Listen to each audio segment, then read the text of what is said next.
Work to test. What does mean by the work to test? How we're going to work out the concept of work to test Donald Bass.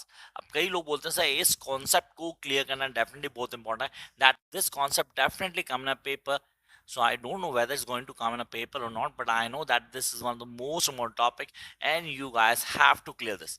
तो concept clear करना work और text दो चीजें हमेशा याद रखना. Roller bars की approach याद थी. वो बोलता है कि लिटरी वर्क जो है जिसको हम टेक्स्ट बोलते हैं and the literary work is been different. तो लिटरी टेक्स्ट और लिटरी वर्क दोनों अलग अलग हैं. ये कौन बोलता था? रोनाल्ड बास. उसकी आइडियोलॉजी थी ही साइड्स 7 अप्रोचेस. उसने यहाँ 7 अप्रोचेस दी थी जो हम लोगों को क्लियर होनी चाहिए. What are the 7 approaches that he uses to call out the contact between text and work. अब ये 7 की 7 अप्रोचेस आपको ऑन टिप होनी चाहिए. Why you guys need to clear all this, इसको भी समझेंगे हम यहाँ पे. तो पहले इन 7 अप्रोचेस को समझते हैं. Number 1 that we are having is the method. Number 2, genres.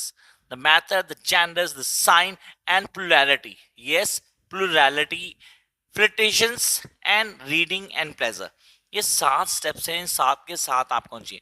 अब मैं रोनाल्ड बास के बात बोलूँ तो या he states that text is something that can be computed. कोई चीज जिसको हम कंप्यूट कर सकते हैं, but rather text is a process. लेकिन टेक्स्ट सिर्फ और सिर्फ एक प्रोसेस है जिसको क्लियर करना है. तो आपने बोला भाई टेक्स्ट जिसको हम क्या कहते हैं, हम बोलते हैं sir that can be computed. But अगर मैं टेक्स्ट को बोलूँ तो एक प्रोसेस है. तो बात यहाँ कहता है he states the work can be categorize while text can not be confined to any one genre category. उसको किसी एक जेन्योर में नहीं डाल सकते. वी कैन नॉट किया एक ही फेज में चलेगा, एक ही रूल में चलेगा. He state the text is experience as a reaction to the sign where the work is signified.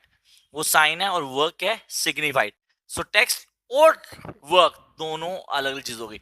आपने कुछ लिखा, पढ़ के उसको कौन क्या समझता है, उसका क्या मीनिंग निकालता है, दो अलग अलग चीजें हैं. Definitely both are been different. तो डेफिनेटली इस लाइन को आप दोबारा क्लियर करना. आपने बोला जो टेक्स्ट है हमारा, he states that text is experience as a reaction to the sign where the work is signified. So text is a part of language and the infinity orbit contrary to work which is defined. तो finite और infinite का concept भी यहाँ clear हो गया. Come to the next one. Barthes also states that the text is plural without origin. और बिना किसी ओरिजिन है. Without allows reader infinite dispensed to the text और simply I can say the multiple interpretations.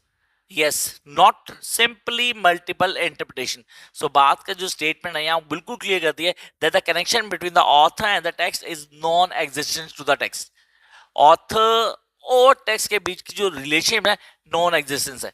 इसीलिए इसने आगे जाके death of a author भी लिखा था, जिसमें उसने डिफाइन किया था इसी चीज को लेके कि जब एक टेक्स्ट को लिख दिया जाता है तो उसके बाद ऑथर की डेथ हो जाती है. ऑथर का कोई रोल नहीं रहा. अब सारी की सारी जो पावर है, सारी की सारी इंटरप्रिटेशन की जो रूल है वो किसके हाथ में था? रीडर के. रीडर उसको पढ़ेगा, उसको अपने हिसाब से डिफाइन करेगा, क्योंकि वहां अब ऑथर का काम खत्म हो चुका है. सो आप बोलते हो it's read without the inscription of the father, कि सर उसको किसने बनाया उसकी कोई वैल्यू ही नहीं है. तो ये टेक्स्ट बिल्कुल अलग हो गया. Now it been a completely different thing. Come to the next one. Work is viewed as a writing and therefore an author of the writer is attached to it. वो सिर्फ एक काम है जो ऑथर कहता है, सिर्फ उससे अटैच्ड है. Text however is a language. हाँ, टेक्स्ट हमेशा लैंग्वेज है जो ऑथर अटैच करता है टू एनी स्पेसिफिक लैंग्वेज, जो कई बार चीजों को क्लियर करती है, ये कई बार डिस्कनेक्ट करती है between the text and author. तो दो चीजें एक साथ पहले वे में कभी नहीं चलती जिनको डिफाइन किया गया. पास यहाँ ये भी स्टेट करता है कि जो टेक्स्ट है वो रिक्वायर करता है किसी प्ले को, जो प्ले इंटरकनेक्ट करता है चीजों के साथ. सिमिलरली मैं चीजों को कैसे इंटरेक्ट करता हूँ म्यूजिकल इंस्ट्रूमेंट के साथ या किसी दूसरी चीज के साथ. बास यहाँ पे बहुत क्लियर कहता है कि work is consume but text asks to reader to collaborate and not simply consumption. वो कोलैबोरेशन की बात करता है, कंजम्पशन की बात नहीं करता. Come to the final judgement. अगर आपको समझना है वर्क टू टेस्ट क्या है, तो यहाँ पे बास ने एडमिट किया था कि finding pleasant reading is a act of consuming work. अगर आप किसी टेक्स्ट को पढ़ रहे हो आपको मजा आ रहा है तो it means a consuming work. And he argues the text is not separated from the work in this sense. और यहाँ पे टेक्स्ट उससे अलग नहीं है. आप उसको पढ़ रहे हो, आप उसको फील कर रहे हो and you are going to enjoy it. So this is all about work to test by Ronald Barthes. I hope concept clear होगा. Bye guys.